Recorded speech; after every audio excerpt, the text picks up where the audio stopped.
કઈ બાબતો ઉપર કયા કાર્યો ઉપર પ્રભુત્વ રાખે છે અથવા આધિપત્ય ધરાવે છે તેને કારકત્વ કહેવામાં આવતું હોય છે.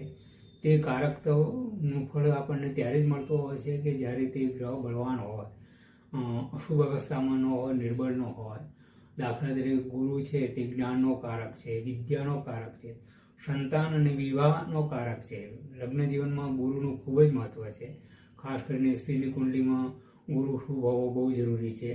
વિવેકનો કારક છે, સમાજ સેવાકનો કારક છે, જાહેર ક્ષેત્રમાં સફળતાનો કારક છે. ધંધા વેપારમાં સફળતા પ્રાપ્ત કરવા માટે ગુરુ ખૂબ જ બળવાન હોવો જરૂરી છે. તમે સમાજમાં માન પ્રતિષ્ઠા પદ કેવી પ્રાપ્તિ કરશો અથવા કયા સ્થાન ઉપર તમારું કેવું માન સન્માન રહેશે તે ગુરુની શુભતા ઉપર આધાર રાખતો હોય છે. અર્થશાસ્ત્રનો પણ કારક છે, તત્વજ્ઞાનનો કારક છે, તપ જ્ઞાનનો કારક છે ગુરુ, અને વિવેકનો કારક છે, સંસ્કારનો કારક છે, અને શરીરમાં ખાસ કરીને પેટ પાચન તંત્રનો કારક ગુરુ છે. લીવરનો કારક છે, લીવર પર તેનો પ્રભાવ છે.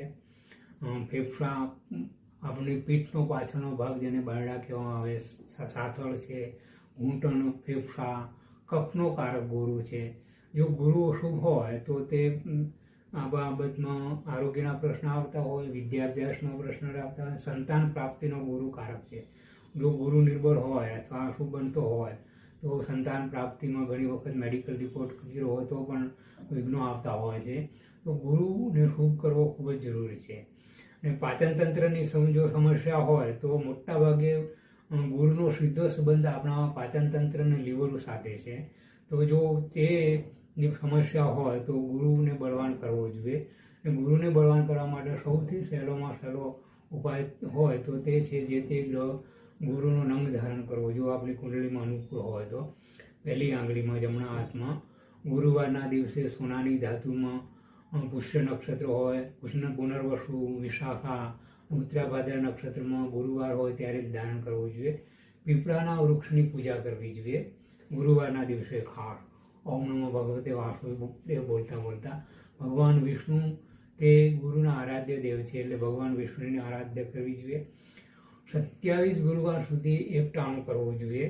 એકટાણામાં ચણાની દાળનો ઉપયોગ કરવો જોઈએ, બુંદીના લાડુનો ઉપયોગ કરવો જોઈએ, પ્રસાદમાં પણ ધરવો જોઈએ, દૂધી અથવા દૂધીનો હળવોનો ઉપયોગ કરવો જોઈએ અને ફરસાણનો ઉપયોગ કરવો જોઈએ. એકટાણું કરીને એનું દાન કરવું જોઈએ. પીળા વસ્ત્ર છે, પોતાના ઈષ્ટદેવની પીળા ફૂલોથી પૂજા કરવી જોઈએ. તે કાંસાની મૂર્તિ અથવા સોનાની મૂર્તિની પૂજા કરવી જોઈએ ગુરુવારના દિવસે. અને બુંદીના લાડુ અથવા દૂધીના હળવા